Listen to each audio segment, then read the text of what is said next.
Breaking news చూస్తున్నాం. అదే మత్తు, అదే గలీజ్ దందా.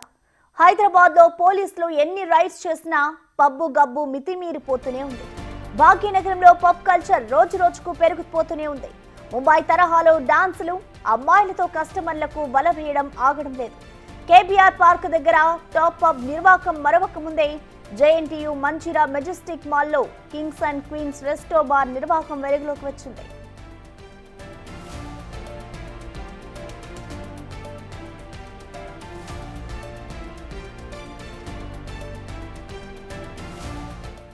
అమ్మాయిలతో కస్టమర్లకు వల వేయడమే కాకుండా ఎక్కువ బిల్లులు వసూళ్లకు ప్లాన్ చేస్తుంది పబ్ యాజమాన్యం.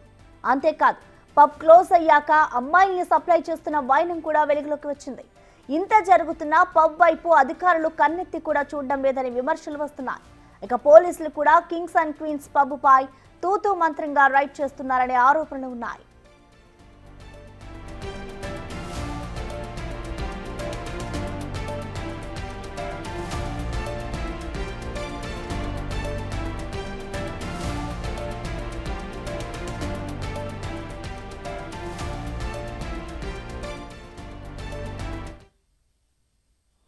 దీనికి సంబంధించిన మరింత సమాచారాన్ని మా ప్రతినిధి సుజాత అందిస్తారు. సుజాత, చెప్పండి, ఈ పబ్కి సంబంధించి ఇప్పటికైనా ఇటు పోలీసు అధికారులకి సమాచారం అందిందా? వారు ఎటువంటి చర్యలు తీసుకోబోతున్నారు? సుజాత, చూస్తున్నాము, హైదరాబాద్ వేదికగా నడుస్తున్నటువంటి పబ్స్ లో చాలా వరకు రూల్స్ అండ్ రెగ్యులేషన్స్ పాటించకుండా ఇస్లాం రాజ్యంగా వ్యవహరిస్తున్నటువంటి పబ్స్ మీద రీసెంట్ గానే అటు పోలీసుల తనిఖీలు, అదేవిధంగా ఎక్సైజ్ డిపార్ట్మెంట్ కి సంబంధించినటువంటి వాళ్ళు ఒక్కసారిగా డ్రగ్ కి సంబంధించినటువంటి అధికారులు రైడ్స్ నిర్వహించినటువంటి ఘటనలు మనం తరచూ చూస్తూనే ఉన్నాయి. ఇక్కడికక్కడ పబ్ కల్చర్ కి సంబంధించినటువంటి రూల్స్ కి విరుద్ధంగా నడుపుతున్నటువంటి పబ్స్ ని కూడా రీసెంట్ గా మాదాపూర్, అదేవిధంగా కొన్ని 10 చోట్ల ఉన్నటువంటి పబ్స్ ని అర్ధరాత్రి తర్వాత కూడా నడుపుతూ, అదేవిధంగా విడిగా అటు మెడల్స్ కి సంబంధించి ప్రైజెస్ ఎక్కువ పెట్టడం, అమ్మాయిలను వల్లగా వేయడం, వీటన్నిటిని కూడా చూస్తూనే ఉన్నాం. అయితే వీటి మీద అధికారులు అటు చర్యలు తీసుకుంటున్నప్పటికీ ఇప్పుడు మంజీరామాల్లో ఉన్నటువంటి పబ్ కి సంబంధించి అటు నిన్న ఒక వీడియో వైరల్ అవుతుంది. అక్కడ ఉన్నటువంటి అమ్మాయిలని వచ్చినటువంటి కస్టమర్ల మీదకి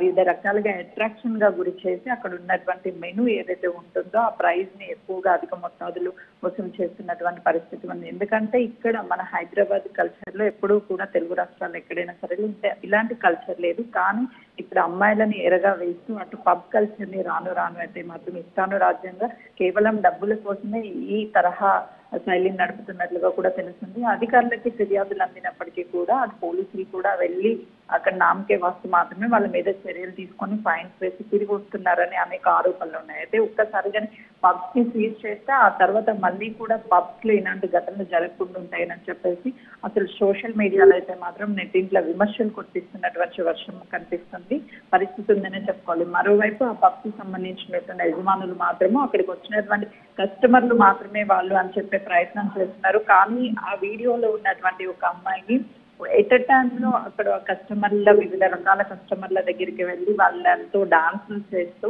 కొంతమేరకు ఆ వీడియోస్ లో అనేది చూస్తే అసభ్యకరంగా ఉన్నటువంటి వీడియోస్ ఏవైతే ఉన్నాయో వాటి పట్ల సోషల్ మీడియాలో అయితే మాత్రము విమర్శలు వర్షం కురిపిస్తున్నారనే చెప్పుకోవాలి. మొత్తానికైతే మాత్రం అటు పోలీసు అధికారులు అక్కడికి వెళ్ళి ఆ వీడియోస్ ఏవైతే ఉన్నాయో వాటి మీద ఆరా తీసుకున్నటువంటి పరిస్థితి ఉంది. ఎలాంటి చర్యలు తీసుకుంటారో చూడాలి. తరచూ ఇక్కడ గచ్చిబౌలి కావచ్చు, బంజారాహిల్స్, మాదాపూర్ లో ఉన్నటువంటి పబ్బుల్లో ఇలాంటి ఘటనలు జరుగుతున్నాయి. కానీ అటు కఠినంగా వాళ్ళకి రిస్ట్రిక్షన్స్ లేకపోవడమే ప్రధాన కారణంగా కనిపిస్తుంది. వన్స్ ఒక్కసారి పబ్స్ కి సంబంధించినటువంటి రూల్స్ ఏవైనా బ్రేక్ చేస్తే వాటిని సీజ్ పర్మనెంట్ గానే చేసినట్లయితే ఇలాంటి ఘటనలు జరగకుండా ఉండే అవకాశం ఉంటుంది. Right, thank you Sujatha.